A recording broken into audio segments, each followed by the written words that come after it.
Kan orang kemudian kaget dan terkejut. Wah, ini pendeta loh. Karena ada hamba-hamba Tuhan juga yang benar, hamba-hamba Tuhan yang baik, dan ya kita harus akui bagaimana mereka melayani Tuhan dengan sungguh-sungguh. Karena menurut gue lu hamba Tuhan, Jul.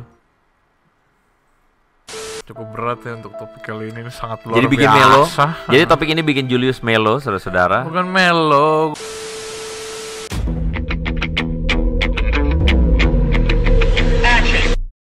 Nuh dan sekeluarga masuk Bahtera supaya nggak kena tsunami. Halo teman-teman semua, welcome to Hello God on Topic Hot bareng gua Julius dan Gak disebut, kok ketawa. Andre Tunggal. Gimana, lu merasa amazed nggak hari Gue ini? kasih tahu ya. Oh iya boleh. Firman Tuhan ngomongnya itu, Nuh dan sekeluarga itu ada banjir besar. Iya. Which is hujan, kenapa jadi tsunami, Jul? Abisnya kalau misalkan air bah kayak nggak pas gitu, jadi gue kayak udah tsunami aja. Oke.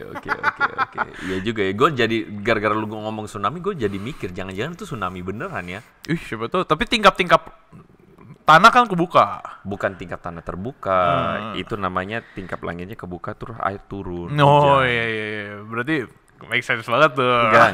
Enggak sih. Iya, Tapi paling ya enggak udahlah, Nuh kita dan lagi sekeluarga ngebahas ini. masuk ke Bahtera. Pertanyaannya, Nuh sekeluarga bikin ibadah keluarga nggak, Jul? Mungkin pada saat itu belum. Mungkin belum.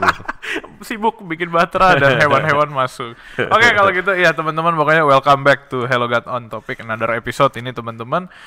Terima kasih sudah mendukung perjalanan. Bagi teman-teman yang belum nonton episode minggu lalu, kita bahas soal toxic relationship. Wow, jadi belakangan lagi rame tentang toxic relationship, dan tentu saja nanti kita akan bahas hal-hal yang berkaitan dengan topik-topik itu salah satunya ya. Betul. Dan teman-teman juga, kami mohon dukungannya juga untuk follow Instagram dan sosial media kita. Ada Instagram, TikTok, Spotify, Noise, YouTube, aplikasi. Teman-teman bisa download juga semua. Dicek, ada di platform sosial media, juga ada di link deskripsi. Haleluya. Lengkap nggak tuh? Lengkap nggak tuh? Oke, lengkap. Oke. Kita Nah, kali ini kita akan membahas tentang satu topik yang terjadi dengan sangat tiba-tiba, dan kita semua cukup kaget mendengarnya, membaca beritanya, dan kita merasa akhirnya kita cukup perlu untuk mengangkat topik ini. Sebuah topik yang sangat berbahaya untuk dibahas. Jadi ceritanya teman-teman, ini bocoran sedikit di belakang layar. Julius Teja waktu datang ke ruangan ini dia merasa kedinginan. Karena mungkin kalau dilihat nih, tangannya beneran dingin. Tangan lu hangat banget loh. Tangannya beneran dingin. Tangan dia beneran hangat. Coba dong pegangnya begini. Aneh banget. Tangan Julius Teja beneran dingin karena sebenarnya gua tahu ya, sebagai seorang yang bersama-sama dengan dia sekian lama ini, dia cukup sebenarnya kebingungan membahas dan ngomongin seorang hamba Tuhan. Wow, seorang hamba Tuhan. Iya. Jadi barusan ini belakangan terjadi sebuah peristiwa yang viral, biar langsung gua aja yang ngomong, Julius. Gua tahu lu agak bingung ngomongnya. Karena sangat tidak mengenakan saudara-saudara. Jadi ceritanya adalah ada seorang hamba Tuhan yang kemudian melakukan sebuah tindak pidana, yaitu membunuh. Aduh. Kita bisa sebut namanya temannya. Membunuh temannya. Di situ sih tulisannya mantan pendeta. Jadi ceritanya setelah diteliti, dia adalah seorang mantan pendeta muda. Wow, PDM. youth pastor. Bener dong. Pendeta muda nggak selalu juga sih. Bukan ya. Iya, nggak selalu. Jadi kayak mau jadi calon pendeta gitu loh. Gitu. Gua nggak tahu profesinya apa, tapi kalau lu ngikutin ceritanya, jadi teman-teman, ini gua pas kita siapin ini gue sempat baca-baca. Sebenarnya gua nggak mau terlalu ngikutin beritanya karena ya malas aja gitu. Kalau lu nggak nyaman juga ya. Iya, dibilang nggak nyaman, cuman bukan sesuatu yang gue pengen dik dalam gitu. Yang pengen gue gali. Cuma pas gue baca ceritanya, ternyata saudara-saudara semua ya itu tidak beda dengan segala kejadian atau kasus-kasus yang ada di dunia gitu loh. Apalagi terlibat pembunuhan gitu. Temannya sendiri lagi kok. Latar belakang ceritanya gimana tuh? Mereka tuh temenan. Korban dan pelaku ini temenan. Korban dan pelaku ini temenan. Bahkan kan teman komsel. Iya, katanya kayak Kelompok gitu lah. kecil Teman ya, kelompok kecil, gitu. teman komsel. Pokoknya ibarat kayak gua, lu, Adi nih, tambah satu orang lagi siapa ya? Gigs lah. Gua, lu, Adi, Gigs. Bagi teman-teman yang belum tahu, dia variasi modern. Nah, terus habis itu kita berempat nih temenan nih. Gua pelaku, lu korban, Adi sama Gigs itu adalah ekstras, figuran atau teman lain. Jadi gua dendam bukan sama lu. Gue bukan dendam sama si pembunuh nih. Tapi Si korban.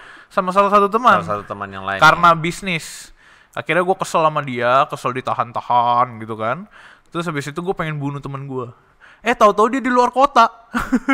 Luar biasa, saudara. Jadi yang gue pengen meluapkan kekesalan gue adalah yang di dalam kota, which is Anda. Jadi kita tuh intinya satu geng. Kita satu geng nih. Terus kita temenan udah lama. Tahu-tahu si Gigs nikah. Lu, Adi, datang ke nikahan Gigs. Gua tidak diundang. Dan sakit hati. Sakit hati saudara-saudara. Gila, gua sama Gigs sudah temenan lama gak diundang gitu kan. Si pelaku mikirnya gitu. Terus habis itu si pelaku kayak gak terima. Si pelaku ngomong lah ke temennya ini yang korban. Ngomong apa lu? Ngomong tadi makan siang apa? Enggak, bukan. Tadi makan siang apa? Jebak. Pembunuhan berencana kan soalnya kasusnya. Diajak, ayo kita bikin podcast. Ini rencana saya. Bentar, kok gue merasa berbahaya ya ini ya. Setelah ini gue mesti cepat-cepat pulang ini. Rencananya bikin podcast. Terus kasiannya si cewek adalah dia kayak dikelabuin gitu. Maksudnya dibilang katanya kita mau ada endorsean gitu. Dikasih kalung terus bilang pokoknya intinya tangannya kalau diikat pakai kalung ini nanti tangannya bisa dilepas gitu. Jadi beneran diikat pakai cable ties. Gua rasa sih dia kebanyakan pesen GrabFood gitu, cable ties-nya dia nggak beli jadinya. Diambil dari kantong plastiknya kan, diikat. Terus habis itu dia baru ngaku sebenarnya gue bohong. Ini gitu. Kaget. Baru ditanya-tanya kayak ditanya-tanyanya soal kayak lu kenapa sih datang ke nikahan ini nggak ngundang gua gini, lu lebih pilih pihak dia ya gini. Waduh, sedih banget. Terus habis itu si cewek ya mungkin dia membela diri atau gimana, sempet ceweknya pasti teriak dong minta tolong, ditutup mulutnya, digigit, terus habis itu pokoknya di ini dan ya terjadilah nyawa melayang. Dan kemudian yang lebih sedih adalah kemudian jenazahnya dibuang lalu dan and so on. Ketahuanlah bahwa ternyata pemuda ini di video live itu. Dan yang lebih mengejutkan adalah si pelaku itu kelihatan seperti tidak terjadi apa-apa dengan wajah tertawa dan kelihatan tanpa dosa. Begitu ya. Ya, melakukan tindakan seperti itu. Itu teman-teman kalau gue ceritanya kurang lengkap atau memusingkan, teman-teman bisa cek di berita manapun udah ada ya. Whatsoever. Ya. Tapi poinnya adalah yang bikin kita semua tidak nyaman tentu saja adalah karena pelakunya adalah seorang hamba Tuhan. Ya. Oke. Kalau let's make it clear. Iya, orang yang make percaya. it simple, make it meaningful. Let's make it clear dulu begitu loh. Kan orang kemudian kaget dan terkejut. Wah, ini pendeta loh gitu. Oke. Teman-teman, kadang-kadang kita terlalu lebay soal profesi seorang pendeta. Masalahnya adalah sebenarnya gue ditanya juga oleh orang, gue lupa siapa yang nanya. Terus kemudian dia komentar dan bilang, ih pendeta lo gitu ya. Sebagai seorang yang juga ada dalam dunia itu, gue merasa bahwa seringkali gue sejujurnya punya sedikit komplain kepada beberapa institusi gereja yang begitu cepat memberi label pendeta kepada seseorang. Gua secara pribadi. Wah, PDT Andre Tunggal. Oh tidak. Bukan. Bahkan even gue pun gak mau pakai title itu. Dalam arti gue merasa bahwa ya title itu adalah title yang tanggung jawabnya berat banget gitu kan. Betul. Jadi orang yang memegang title itu seharusnya hati nuraninya berbicara bahwa ini adalah sebuah title yang sangat butuh responsibilitas yang betul-betul tanggung jawab yang sangat berat tinggi di hadapan Tuhan kan gitu kan ya. Dan gue sendiri masih enggan menggunakan itu nama. Cuman poinnya gue melihat bahwa banyak orang tuh akhirnya mengatakan semua pendeta begitu ya kan. Jadi pendeta jadi jelek namanya. Jadi akhirnya kita yang ada dalam dunia itu ikut-ikutan kena getahnya juga. Wow. Iya. Apalagi gua maksudnya kalau kita bawa nama pendeta, hamba Tuhan ya pasti kita lihatnya benar kata lu ya. Seseorang yang sangat tinggi. Wah, ini utusan Tuhan. Iya, dan kita berharap kan setidaknya tuh kayak melakukan tindakan sampai gitu kan kayaknya too far ya. Iya. Dan bahkan ketawa, nyengir. Gue mendoakan untuk keluarga korban, untuk orang-orang di luar sana, jangan sampai terjadi lagi. Itu pertama. Iya. Itu pertama. Jadi gue bilang sama temen, mungkin gue lupa ya, jemaat atau teman ya yang ngomong wah ini pendeta gitu. Gue bilang bahwa masalahnya adalah title pendeta ini oleh beberapa gereja diobral. Oh iya. Diobral dengan murah banget. Hanya karena misalnya ada orang yang bahkan nggak tahu deh sekolah teologi cuma 6 bulan, 3 bulan udah pakai title PDM. Sebenarnya title itu tuh title yang didapat dari mana sih? Pengakuan dari masyarakat atau gelar? Dalam tradisi gereja tertentu title itu tuh sesuatu yang dipandang dengan sakral dan baik ya, dalam arti nggak mudah untuk mendapatkan title itu. Oh iya. Iya, nggak mudah. Dalam tradisi gereja tertentu ada yang misalnya baru lulus sekolah teologi, lalu kemudian dalam proses berapa tahun, akhirnya dipendetakan. Itu sudah ada tata aturannya. Misalnya kayak GKI ya, dan sebagainya. Misalnya pada gereja tradisi tertentu, lulus sekolah teologi baru bisa dapat title pendeta. Itu pun setelah lewat proses pendidikan katakanlah 3-4 tahun. Karakter juga. Nah, pada tradisi yang lebih ketat lagi kayak gereja yang gua dan Anda hidupi gitu ya. Haleluya. Nah, gereja ini nggak harus semua orang langsung jadi pendeta loh. Ada yang kadang butuh proses sampai 7 tahun, ada yang sampai berapa, even kayak misalnya gue sudah 6 tahun dalam pelayanan ya, sudah no, bukan 6 tahun, sudah 10 tahun. Kayak dokter ya? Kayak dokter kuliah 4 tahun koas dulu. Dan even juga gue sadar bahwa untuk menjadi seorang pendeta itu beban mentalnya begitu luar biasa. Iya. Jadi gue merasa bahwa kita melihat ada contoh-contoh orang-orang yang tidak teruji secara karakter, tidak teruji secara mental, tidak teruji secara pelayanannya kayak bagaimana, tahu-tahu udah jadi pendeta aja. Gila nggak sih? Jadi maksudnya ini justru mempermalukan profesi-profesi orang-orang yang memang betul-betul baik, betul-betul setia menghidupi profesi ini dalam tanda kutip panggilan ini. Iya. Akhirnya kena getahnya gitu. Ya, jadi banyak orang udah mulai menurunkan kepercayaan mereka terhadap kata pendeta atau profesi pendeta ini.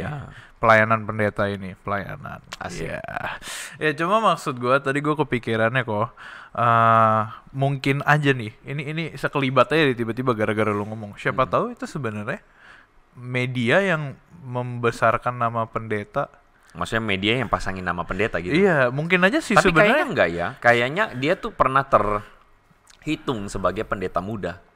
Oh, pernah. PDM. Iya, jadi ceritanya itu dia pernah pelayanan, bahkan salah satu pendeta yang cukup besar namanya. Wah, siapa tuh? Mengatakan bahwa dia pernah ada di si pelaku ini pernah di gerejanya. Oh, siapa? Kalau nggak salah sampai tahun 2010 begitu. Oh, teman Anda ya?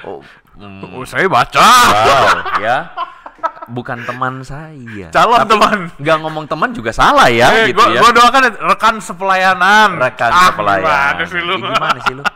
Jadi maksudnya orang ini mungkin sebenarnya ya pernah terhitung sebagai PDM gitu, pendeta muda, dan entah kenapa, apakah sekali lagi kita tidak benar-benar tahu apakah dia melanjutkan karir kependetaannya atau dia putus tengah jalan. Tapi at least ya sekali lagi gampang banget gitu loh mempendetakan orang. Iya. Nah, gereja-gereja seperti itu kadang-kadang membuat kita juga cukup prihatin ya. Maksudnya lu gampang banget mempendetakan seseorang dan akhirnya karena tidak teruji secara karakter, tidak teruji secara komitmen pelayanannya, tidak teruji juga banyak hal yang tidak teruji, pengetahuan teologinya tidak teruji juga, akhirnya ya kayak gini nih. Dendam. Gua melihat satu pengaruh besar ke pelaku ini itu dendamnya. Dendam tanda kutip yang nggak selesai nih dari 2015 kalau gue nggak salah ingat di media. Dia bilang dari 2015 mereka rekan bisnis sampai sekarang dendamnya tuh masih ada. Iya. Berarti sejak 2015 dia nggak pernah berusaha untuk mendamaikan dendam itu. Sedih ya. Sedih. Makanya kalau mendengar kisah-kisah kayak begini ya, tapi nanti kita ngomongin itu boleh deh ya, Iya. kita ngomongin lebih banyak. Tapi anyway hari ini Sudah disiapkan Saat ini. juga. Saat ini juga sudah disiapkan Momen juga. ini. Ya, terus. Apalagi? Jam ini. Oke. Detik ini. Ya, jadi teman-teman sama seperti minggu-minggu sebelumnya, Adi sudah menyiapkan beberapa. Lu jangan lihat. Gue nggak lihat, beneran gue nggak lihat. Iya. Gue cuma lihat ekor mata tapi gue nggak kebaca. Ya, jadi Adi sudah mengumpulkan beberapa kisah. Jadi ada 4 kisah. 4 kisah. Ini ada 4 kisah hamba-hamba Tuhan Wih, yang kisah hidupnya bisa kita pelajari, ya, ini yang bisa kita pelajari. yang bisa kita lihat apa yang kita pelajari dari hidupnya. Karena tadi ceritanya kan, ini hamba Tuhan kok begitu ya? Iya. Oke, kita lihat hamba Tuhan ini kayak bagaimana gitu ya. Tetap ada. There is still good in this world. Tentu saja. Oke, dari 4 hamba Tuhan ini, 4 nama ini kita akan sama-sama. Mari kita acak dulu. Mari kita bacakan untuk teman-teman, siapa tahu kita juga bisa mempelajari sesuatu yang baru. Karena gue belum tahu, ko Andre belum tahu. Nggak tahu ko Andre udah tahu atau belum. Kayaknya sih dia tahu ya. Enggak, Adi yang cari. Oh, ada yang cari. Oke. Lu mau ambil yang mana? Langsung dong. Oke. Oke, gue dulu. Siapa dia? Wih, William Franklin Graham Jr. Oh, ini pasti anaknya Billy Graham nih, soalnya ada Graham. Bukan, itu Billy Graham. Hah? Namanya William Franklin? Kan itu Graham.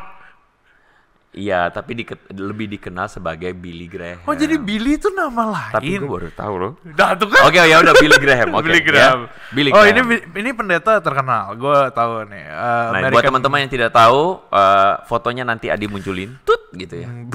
Oke. Pendeta evangelis. Julius dipasang muka Billy Graham boleh juga ya. Prominent evangelical Christian figure, according to the biographer, was the most influential Christian leaders of the 20th century. Wah. Iya, jadi dia salah seorang hamba Tuhan yang paling mungkin bisa dibilang paling terkenal di abad yang ke-20 ya. Di Amerika mungkin dunia ya. Bisa jadi dunia loh. Kalau di Indonesia siapa Koko? Boleh di-spill nggak namanya? Billy Graham aja. Oh, Billy Graham aja. Dia nggak mungkin lihat podcast kita juga, siapa tahu. Iya, dia udah meninggal, almarhum. Hah? Billy Graham udah meninggal. Billy Graham, gue pikir orang yang di Indonesia. Oh enggak, Billy Graham. Ya, Billy Graham. Jadi great legitimator by this president, dia sempat jadi ini apa sih namanya? Dia jadi konselornya, Iya. penasihat dari, kalau gua nggak salah, dari 7 presiden Amerika. Dia penasihatnya. 7 presiden. Setiap kali One of the best.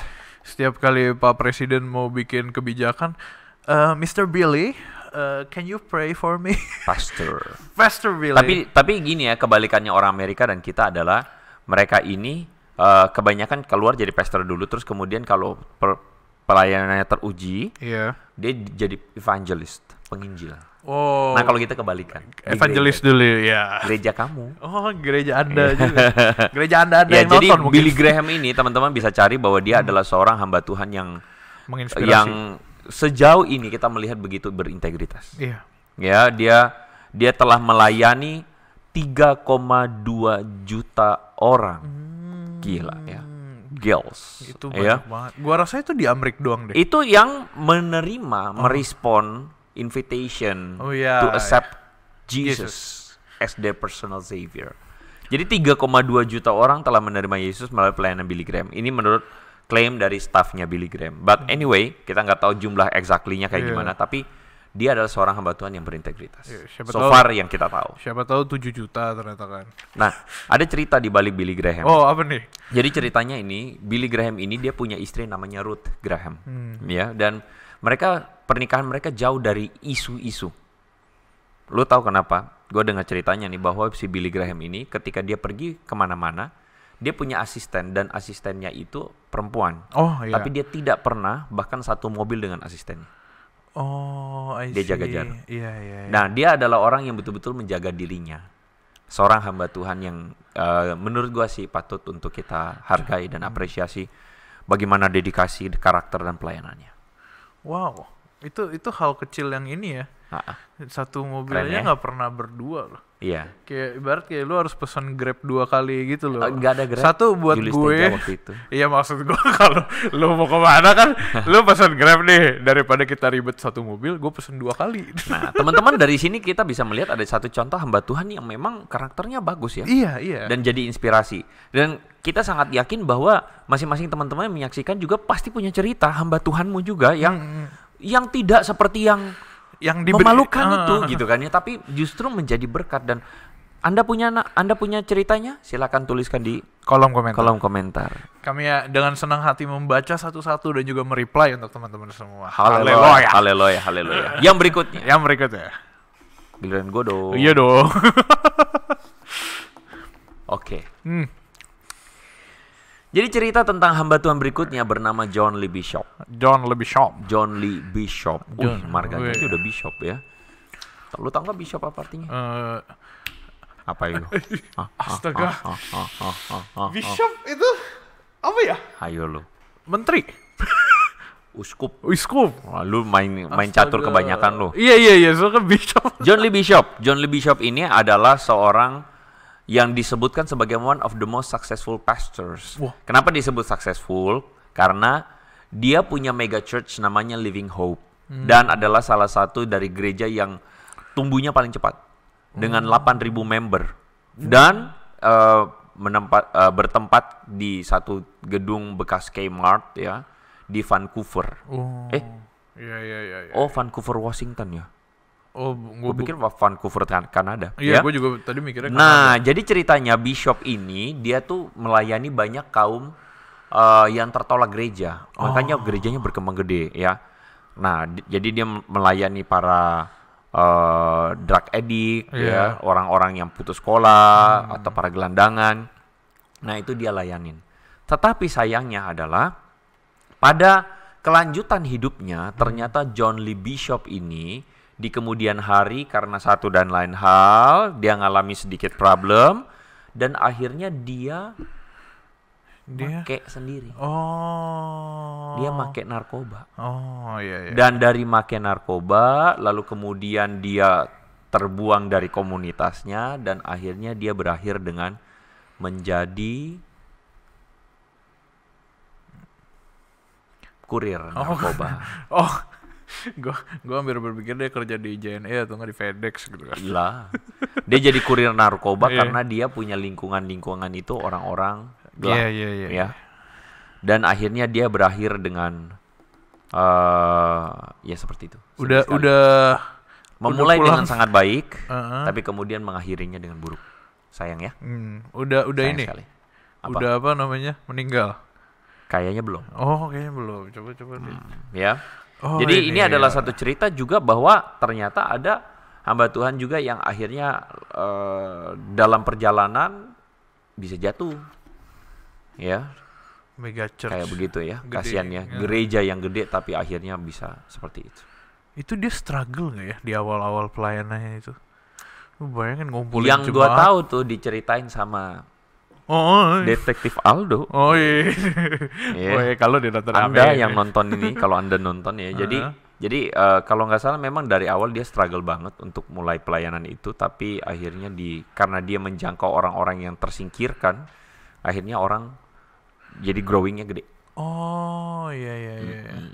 Target marketnya dapet. Target marketnya. Itu lumayan menarik sih. Cuma sayangnya aja endingnya ya. Sayang, endingnya jadi buruk ya. 2 Timotius 4 ayat 7 tidak berlaku. Aduh maaf. Oke, silakan Anda lanjutkan. Nah ini Peter George Popov. 2 Juli 1946, gila. German American Evangelist. Peter George. Kirain Julius Popov. Bukan. Faith Healer. Dia yang kasih ini ya, apa sih namanya? Dia ini kalau nggak salah dia ini pendeta yang yang pakai pelayanan kesembuhan gitu. Mengklaim punya kesembuhan gitu kan ya. Pelayanan kesembuhan. Tapi dia bilang he went bankrupt the next year. Berarti dia punya bisnis yang sangat luar biasa. Promote Miracle Spring Water. Jadi air kesembuhan gitu ya. Jadi jualan air kesembuhan gitu ya. Tahun 1987, his scam are endless. Penipuannya tidak ada habisnya. Miracle Spring Water masih dipromosikan dan masih tayang di TV-TV US dan Kanada sampai 2022, saudara-saudara. Oh iya, masa iya? Gila, gue bacanya gak tau excited, gak tau gimana. Ada air yang bisa memberikan mukjizat, teman-teman semua. Miracle Spring Water. Berapa duit ya? Oh, dia menipu. Coba cek di Dia menipu. e-commerce di. Jadi gini ceritanya. Si Peter Popov ini dia itu kedapatan menipu. Jadi dia bikin pelayanan kesembuhan nih. Terus kemudian ceritanya adalah dia berpura-pura pretend bahwa ada di antara kamu yang sakit. Namanya ini, kamu sakitmu itu. Dia kok tahu gitu kan? Ternyata di kupingnya ada earpiece. Ada earphone. Jadi ada orang yang ngomong di belakang bocorin infonya, ini dia si ini sakit ini gitu. Itu keren sih. Jadi dia bohong gitu loh. Jadi orang yang maju ke depan yang sakit ini dia ngomong namanya bener, wah orang hebat kan, wah Roh Kudus ngomong sama dia. Gila, itu keren sih triknya. Gue kerenan triknya ya, bukan orangnya ya. Jadi dia menipu dan akhirnya oleh karena itulah dia terkenal. Dia akhirnya bisa mengambil uang banyak orang dan pada akhirnya dia bankrupt juga, bangkrut juga karena ya ujung-ujungnya kita lihat hamba Tuhan seperti ini berorientasi tujuannya hanya untuk tujuan uang. Sedih ya. Iya. Kayak yang pernah kita Nah ini contoh bahwa hamba Tuhan yang adalah manusia itu juga melakukan penipuan. Miracle Spring Water, gokil banget. Anda setelah ini mau bikin Hello God Spring Water? Bukan, mau gue cari tuh air, gue beli, gue pengen coba, gue minum tuh air, gimana sih rasanya? Air putih ya. Baiklah.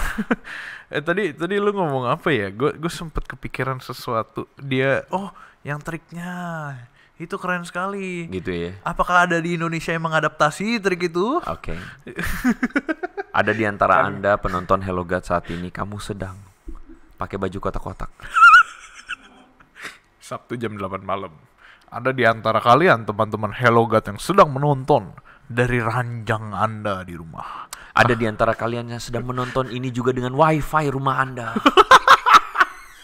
Stop deh. Itu boleh tuh jadi opening. Ada kamu yang menonton ini, kamu sedang chatting dengan pacarmu. Ada yang kamu menonton dikarenakan kamu penasaran dengan topik hari ini. Ya terus aja, nggak ada habisnya, kurang ajar. Hamba Tuhan terakhir. Jadi hamba Tuhan terakhir yang akan kita angkat adalah seorang bernama John Lennon. Sung. Bukan. John Sung. Dia ini adalah seorang penginjil yang terkenal di Tiongkok di abad yang ke-20. Dan dia ini adalah seorang yang menurut cerita dia pergi mengambil atau menuntut studi di Amerika. Dan akhirnya dia mendapatkan gelar yang tinggi dengan nilai yang sangat tinggi. Tetapi kemudian menurut cerita dia kemudian pulang ke China untuk menjangkau atau mengabarkan Injil kepada orang-orang China. Jadi dia sobek itu ijazahnya. Dia sobek, dia tinggalkan semua. Dan dia memilih untuk mengikut panggilan Tuhan untuk mengabarkan Injil. Dan akhirnya melalui pelayanannya di China, Taiwan, dan di Asia Tenggara juga, sampai di Indonesia juga, dia melayani dan melalui dia Tuhan pakai untuk kebangunan rohani di Asia. China itu. Jadi seorang yang sudah mendapatkan gelar yang tinggi dan menjanjikan gitu, untuk dia kemudian kenapa mesti meninggalkan semua? Iya, dia bisa bikin gereja juga di Amerika mungkin ya. Kenapa jadi bikin gereja? Ya kan ini gelarnya tinggi. Iya, dia bukan sekolah teologi loh, Jul. Oh, bukan. Kalau nggak salah dia ambil bidang kimia kalau nggak salah. Oh, makanya barusan gue ngerasanya dia gelar tinggi teologi. Bukan. Jadi dia kalau nggak salah bidangnya kimia dan kemudian dia sobek itu. Wih, gila. Ijazahnya dia. Ya, dan akhirnya dia melayani Tuhan. Gelar obor. Jadi maksudnya ada seorang yang tentu tidak semua teman-teman yang udah sekarang kamu lulusan Stanford, ya udah saya sobek-sobek ini gelar, bukan begitu. Maksudnya adalah ya ada orang-orang yang sudah kelihatannya punya sesuatu yang promise ke depannya, tapi kemudian meninggalkan semua demi melayani Tuhan. Kita lihat ada orang-orang yang punya integritas itu. Iya. Ini tergenapi nih. Dia pengen mencari kitab suci di negeri barat. Lu pernah nonton film Journey to the West? Iya, itu kan kitab suci di barat ya. Dia kitab suci di barat. Jadi ceritanya adalah teman-teman, dari cerita hamba-hamba Tuhan yang kita munculkan tadi, kita bisa lihat ada yang buruk dan ada yang baik. Ada juga yang benar. Dan seringkali kita tuh ada pada sebuah pemikiran yang tidak, atau logika berpikir yang tidak utuh. Hanya karena misalnya ada seorang yang melakukan kejahatan, terus dia pendeta, terus kita bilang, wah pendeta emang begitu. Lebay kau. Karena ada hamba-hamba Tuhan juga yang benar, hamba-hamba Tuhan yang baik, dan ya kita harus akui bagaimana mereka melayani Tuhan dengan sungguh-sungguh. Jangan hanya karena nilai setitik. Rusak. Rusak apa? Rusak semua kertas-kertas. Apa? Susu sebelanga. Oh, gua gak pernah denger yang peribahasa itu. Belum pernah. Baru tahu gue, dia nggak pernah denger yang kayak begitu. Ada udang di balik batu. Nah, itu saya pernah dengar, udang di balik batu. Nilai setitik rusak susu sebelanga. Itu peribahasa, Jul. Jangan sampai satu kesalahan kecil terus merusak sesuatu yang sangat banyak besar. Kebaikan. Oh ya, merusak banyak kebaikan. Tapi bukannya sampai sekarang tuh orang-orang melihatnya gitu. Nah, pertanyaannya untuk masalah nama hamba-hamba Tuhan ini, gimana kita bisa ya ibarat kayak merekonstruksi kepercayaan kita terhadap, lu tau gak sih itu referensi gue ambil dari mana? Apa? Nggak bisa gue jawab. Apa? Tapi lu harus satu otak sama gue. Merekonstruksi kepercayaan. Ngerti gak maksud? Kayaknya gue tahu lu nonton apa. Iya, cuma itu nanti aja. Oke. Cuma maksud gue untuk itu loh, bahasa sederhananya mungkin yang teman-teman jangan sampai kasus ini membuat kita melihat hamba Tuhan tuh kurang baik. Iya, jadi gini loh, sebenarnya mau terlepas sebaik apapun profesinya maupun sekudus apapun itu, pada dasarnya hamba Tuhan itu manusia. Dan yang namanya manusia pasti mengecewakan. Logika berpikir seperti ini sama seperti logika berpikir orang-orang yang mengatakan bahwa semua laki-laki sama aja. Lu marah dong, nggak terima dong, lu laki-laki bukan. Jangan samakan saya dengan orang laki-laki di luar sana. Sombong banget. Jadi karena gini, memang betul banyak orang-orang yang jatuh dalam dosa, laki-laki yang bejat juga iya, gitu kan. Tapi tidak semua kan demikian. Misalnya kita mengatakan, semua orang tua sama aja, yang jadi orang tua marah juga dong, nggak terima dong. Masa iya? Jadi begini, dalam apapun, situasi apapun itu pasti ada yang baik, ada yang enggak. Bahkan dalam situasi yang bikin kita nggak terimanya kan karena ini adalah jabatan rohani kan. Jabatan rohani di mana kita punya ekspektasi terlalu tinggi untuk orang-orang yang memegang jabatan rohani bahwa mereka pasti harus baik. Dan masalahnya adalah ada sebagian jabatan rohani itu gratifikasi modelnya. Dikasih dengan cuma-cuma, dengan mudah begitu, dan akhirnya ya kayak gitu. Iya. Terus kalau buat teman-teman atau gue nih, gue tadi penasaran tiba-tiba barusan. Terus gue harus melihat seorang pendeta itu sebagai apa gitu? Apakah dia orang yang memberitakan firman doang, orang yang khotbah, orang yang tahu tentang Alkitab? Tapi kan satu sisi gue juga bisa belajar, maksudnya gue bisa membaca Alkitab gitu, gue bisa mengenal dari situ. Gue harus melihat hamba Tuhan sebagai apa? Melihat hamba Tuhan sebagai hamba Tuhan aja. Hamba tuh. Iya, jangan melihat dia sebagai raja, jangan melihat dia sebagai bos, jangan melihat dia sebagai Tuhan kedua.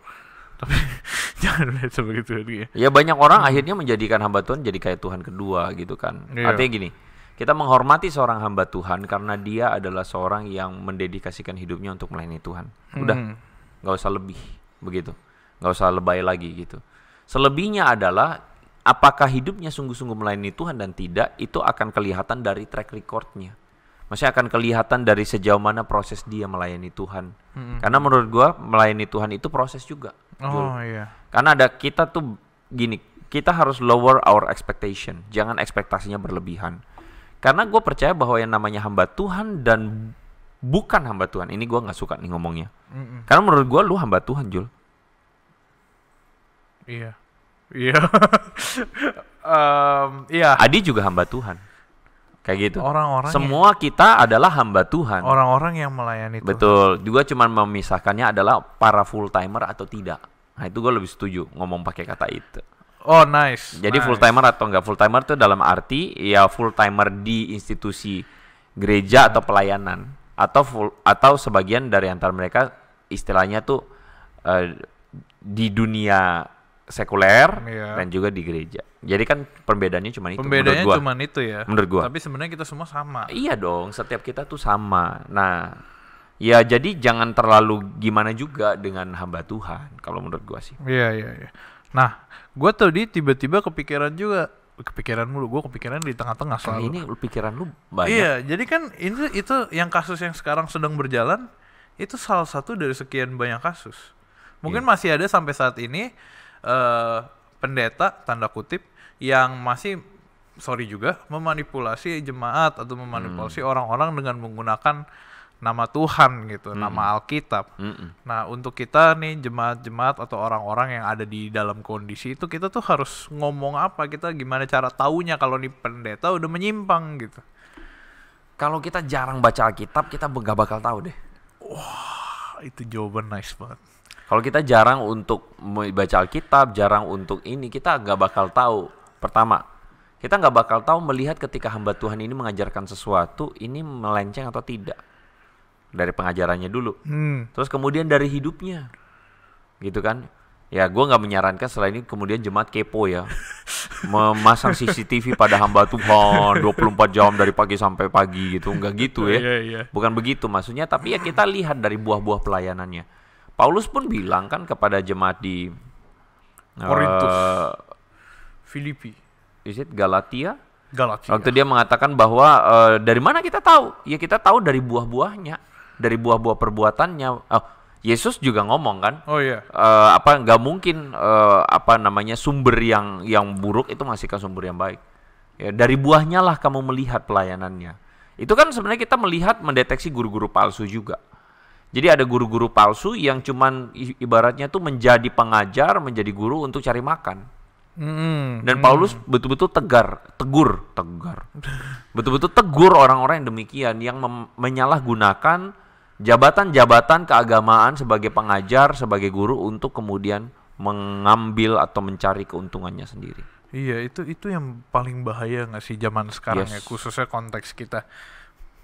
Satu poin penting tuh tadi barusan gue tangkap, kalau kita nggak kenal Alkitab, nggak kenal Tuhan secara pribadi, gampang kita dibodohin. Gampang kita kena gitu loh. Jadi Anda, jadi kita semua, marilah kita belajar untuk apa? Untuk apa? Untuk mengenal Tuhan secara pribadi lebih dalam. Haleluya saudara-saudara. Gue tadi ada satu lagi nih. Gue keinget bagian di Alkitab. Pas ada pemuda melihat Petrus ya kalau nggak salah atau Paulus bermukjizat dalam nama Tuhan, terus dia ngikut juga bermukjizat. Minta dong. Iya terus. Iya dia bermukjizat juga. Hai, demi nama Yesus yang disebarkan oleh Paulus. Itu bukan itu anak-anak Skewa. Iya anak-anak Skewa yang lu pernah ngomong juga kalau nggak salah di Hot episode berapa gitu. Dia bilang ke anak-anak ke orang-orang orang yang kerasukan. Ngomong lah intinya, demi itu keluarlah. Terus si orang kerasukannya ngomong kan, Yesus aku kenal, aku tahu. Paulus aku tahu. Iya Paulus aku tahu, kamu siapa gitu kan. Itu gue jadi kepikiran ya, kenapa pendeta-pendeta yang tidak mengenal Yesus tapi melakukan mukjizat-mukjizat gitu belum menerima hal seperti itu ya. Gila, ini pemikiran gue terlalu jahat atau gimana maksudnya sih? Kenapa iblis gak tegur mereka juga gitu? Bukan iblis gak tegur, kenapa mereka tidak tertegur juga gitu dengan kesalahannya? Iya, nggak tahu deh ya. Cuma beda konteks zaman kali ya. Iya, gua nggak ngerti juga ya. Tapi yang pasti gini deh. Salah satu alasan kenapa gua sampai sekarang masih enggan untuk dalam hal kependetaan. Karena gue punya idealisme tentang pendeta itu harus bagaimana. Dan menurut gue beban tanggung jawabnya itu berat banget. Apalagi lu memegang nama pendeta. Buat teman-teman yang menonton ini, mungkin ada di antara teman-teman juga kalian adalah pengerja di gereja, pendeta muda, atau bahkan mungkin pendeta yang senior. Mohon maaf. Tapi menurut saya ini bukan gelar main-main. Ini adalah gelar panggilan yang Tuhan kasih, yang dipercayakan oleh gereja, supaya kita pakai dengan sungguh-sungguh dalam melayani Tuhan. Ada sebagian orang yang mudah banget menggunakan nama pendeta tapi menyalahgunakannya. Dan gini Jul ya, Yesus tuh pernah bilang, celakalah kalau ada di antara kamu menyesatkan anak-anak ini. Adalah lebih baik kepadanya jika batu kilangan diikatkan di lehernya lalu dibuang di kali. Maksudnya tuh Yesus tuh betul-betul sangat aware dengan yang namanya penyesatan, ajaran sesat gitu ya. Itu betul-betul, wah itu nggak main-main itu. Terus ada orang-orang yang mungkin menggunakan nama pendeta lalu menyalahgunakan, menyesatkan. Sedih deh, jangan sampai deh. Iya. Gitu.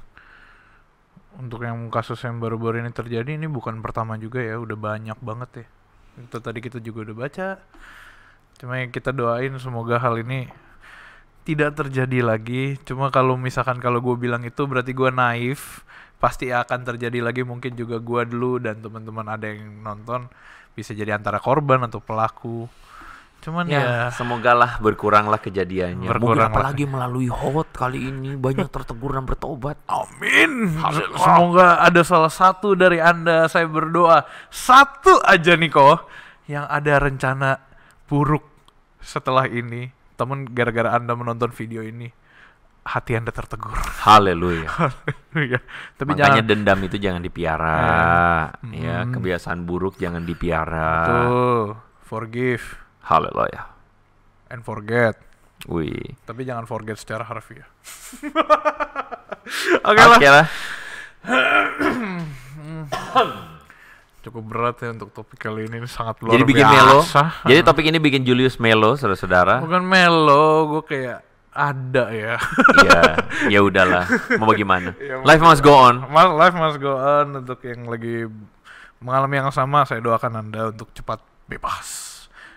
Satu poin penting terakhir yang tadi dari lu, kalau kita nggak mengenal Tuhan secara pribadi, pasti akan sangat mudah untuk kita disesatkan. Itu satu poin penting di episode ini, teman-teman semua. Asik. Oke lah kalau gitu, teman-teman, terima kasih sudah menonton. Sekali lagi kami minta supportnya untuk boleh mendukung sosial media Hello God di Instagram, TikTok, Spotify, Noise. Teman-teman bisa dengerin di Spotify dan Noise kalau tidak mau menonton lewat video atau lagi di jalan.